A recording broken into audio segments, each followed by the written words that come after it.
दुनिया को पता भी नहीं चला और इंडिया और पाकिस्तान का स्पेस वार शुरू हो गया। जी हां, पिछले 16 महीनों में पाकिस्तान ने इंडिया के खिलाफ एक के बाद एक 6 सैटेलाइट अंतरिक्ष में लॉन्च कर दिए हैं। और ये जो सैटेलाइट पाकिस्तान ने इस बार भेजे, ये कोई आम उपग्रह नहीं है। यह सैटेलाइट जो है जासूसी उपग्रह, यानी कि इंडिया की जमीन पर होने वाली एक एक हरकत को पाकिस्तान के जनरल अब देख सकेंगे रियल टाइम में। तो भारत के लिए चिंता की विषय है, बहुत बड़ी चिंता की बात भारत के लिए। लेकिन जहां एक तरफ पाकिस्तान के एक के बाद एक सैटेलाइट लॉन्च हो रहे हैं, वहीं हमारी तरफ से अगर भारत की तरफ से देखें तो भारत के बड़े बड़े मिशन इस बीच में फेल हुए हैं। चाहे हमारे जासूसी उपग्रह हो, चाहे नेविगेशन के सैटेलाइट के उपग्रह हो, ये बहुत सारे ऐसे मिशन थे जो भारतीय सेना के लिए इंपॉर्टेंट थे। उसमें से बहुत सारे मिशन इंडिया के फेल कर गए। इसलिए भारत की लीडरशिप इस वक्त चिंता में पड़ी हुई है कि आप जो ये स्पेस रेस है, स्पेस वॉर है, इसमें अगर इंडिया पाकिस्तान से पीछे छूट गया, पीछे रह गया, तो भारत के लिए संभलना बड़ा मुश्किल हो जाएगा। क्योंकि पाकिस्तान को हमेशा सपोर्ट करता आया है चीन, जो कि स्पेस के मामले में भारत से 2 कदम आगे है। तो भारत के लिए बड़ी ही चिंता का विषय है। और इस बार जो पाकिस्तान में, सब लोगों को पता है कि जैसे भारत में इसरो है, वैसे ही पाकिस्तान में जो स्पेस से संबंधित संस्था है उसका नाम है सुपार्को। अब ये सुपार्को की खास बात क्या है, इसके बारे में जितना कहा जाए उतना ही कम है। 1990 में, सोचिए आज से 35 साल पहले इन्होंने सबसे पहला अपना सैटेलाइट लॉन्च किया था, नाम था भद्र-1। 1990 से 2025 यानी 35 साल में इस संस्था ने मात्र केवल 9 उपग्रह छोड़े। सोचिए 35 सालों में ये जो संस्था, इसने 9 सैटेलाइट छोड़े और पिछले 16 महीने में यानी 2025 से 2026 में ताबड़तोड़ 6 उपग्रह छोड़ दिए। तो ये अचानक से जो ऑपरेशन सिंदूर के बाद पाकिस्तान ने अपनी स्ट्रेटजी चेंज कर दी। उसे पता चला कि जरूरत है कि इंडिया को ऑब्जर्व करना, और रातों रात सैटेलाइट बनाना और सैटेलाइट को भेजने की ताकत किसी भी देश में आती नहीं है। तो पाकिस्तान को सपोर्ट कौन कर रहा है? तो जाहिर सी बात है, इस बार भी हमेशा की तरह भारत का जो सबसे बड़ा दुश्मन देश है वो है चीन। और चीन की गवर्नमेंट ने पाकिस्तान के जितने भी सैटेलाइट्स है, सारे सैटेलाइट मैन्युफैक्चर किए, और इसको लॉन्च करने का जो मुश्किल काम है वो भी चाइना की गवर्नमेंट कर रही है। ये जितने 6 के 6 सैटेलाइट्स है, ये सारे सैटेलाइट चाइना की गवर्नमेंट ने ही लॉन्च किए, बनाए।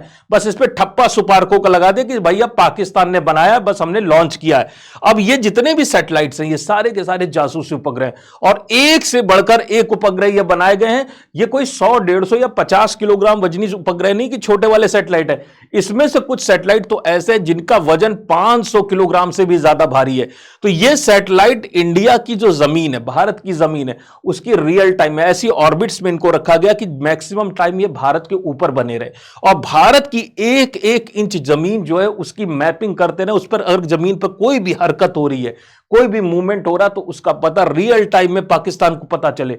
और साथ ही साथ इसमें जो एक उपग्रह है वो तो ऐसा बना दिया गया कि उसके अंदर आर्टिफिशियल इंटेलिजेंस है, यानी मौसम कैसा भी हो, किसी भी तरह की स्थितियां हो, उसके द्वारा जो प्राप्त हुई इमेजेस हैं वो हमेशा हाई क्वालिटी की पाकिस्तान की जनरलशिप को मिलने वाली है। तो पाकिस्तान इस रेस में, हम कहें कि आगे की तरफ दौड़ लगा चुका। हम ये नहीं कहेंगे कि भारत से आगे बढ़ गया, लेकिन उसने दौड़ लगाना शुरू कर दिया। अब भारत के लिए जो ये, खासकर पाकिस्तान ने ये जो सैटेलाइट ऑर्बिट में डाले, इसमें से मैक्सिमम उसकी एम्फेसिस है कि ऐसी ऑर्बिट में डाला गया कि जहां से जम्मू कश्मीर और ये जो अपना नॉर्दर्न इंडिया का सेक्टर, यानी कि पंजाब, हरियाणा और राजस्थान, और ध्यान से देखिए ये वही सेक्टर जहां इंडिया पाकिस्तान का बॉर्डर है।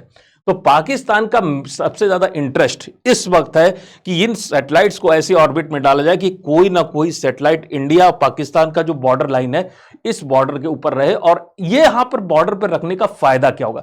बॉर्डर पर रखने का फायदा क्या होगा? इंडिया के रडार सिस्टम, कहां पर इंडिया ने इस वक्त रडार लगा रखे हैं, सैटेलाइट के जरिए पाकिस्तान को पता चलेगा। हमारे जो स्पेशल तरह का सिस्टम है S-400 मिसाइल डिफेंस सिस्टम, इसकी पोजीशन इंडिया हर वक्त चेंज किया करता है, हर कुछ दिनों बाद इसकी पोजीशन चेंज होती है।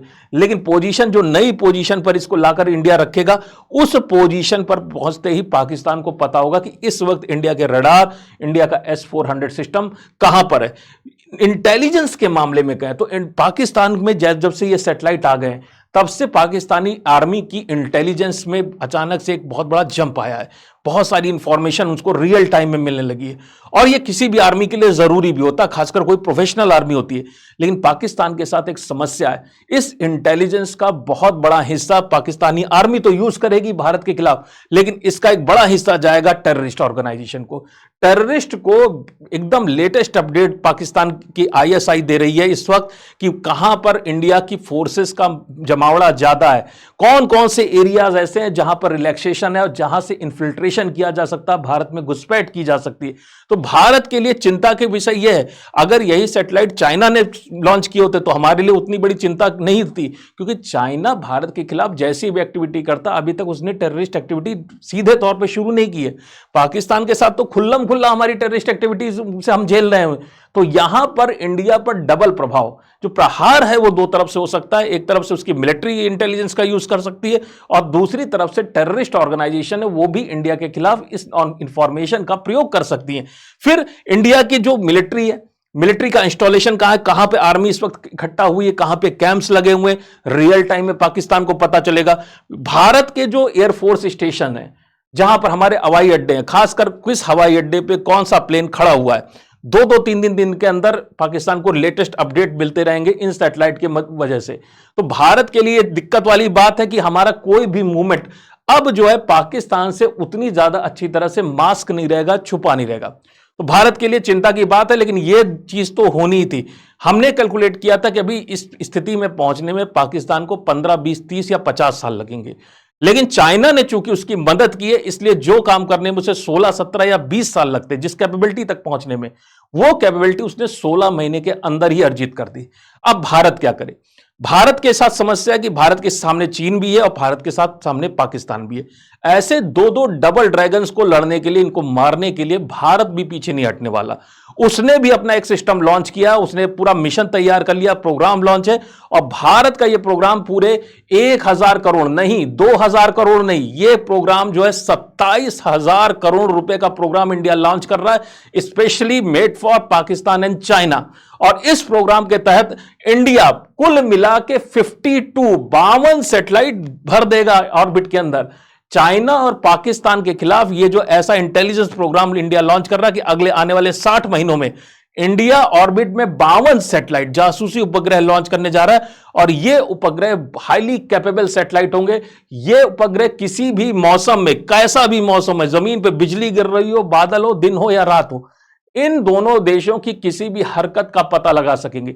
इसमें से बहुत सारे सैटेलाइट ऐसे भी होंगे जो कि कम्युनिकेशन स्थापित करने में मदद करेंगे। बहुत सारे सैटेलाइट ऐसे होंगे जो कि नेविगेशन में, यानी कि हमारे जो प्लेन्स वगैरह उनको रास्ता, मिसाइलों को रास्ता बताने में हेल्प करेंगे। तो ये जो आर्म रेस इंडिया और पाकिस्तान के बीच में स्टार्ट हुई है, इसका शुरुआत तो पाकिस्तान ने कर दी है, लेकिन इसको कंक्लूड, इसको अंजाम पर भारत ही पहुंचाएगा। तो आने वाले समय में मात्र 60 महीनों में जो 52 सैटेलाइट हमारे लॉन्च होने जा रहे हैं, उसमें से बहुत सारे सैटेलाइट इसी साल इंडिया लॉन्च करेगा। और जो हमें सेटबैक मिला है पिछले कुछ महीनों में, कई सारे सैटेलाइट हमारे जो फेल हुए हैं, उनको हम जल्दी से जल्दी रिकवर करके फिर से इस रेस में सबसे आगे निकलेंगे। तो आज के वीडियो सेशन में यहीं तक मुलाकात रहेगी, फिर आपसे मिलेंगे नेक्स्ट वीडियो सेशन में। तब तक के लिए थैंक यू।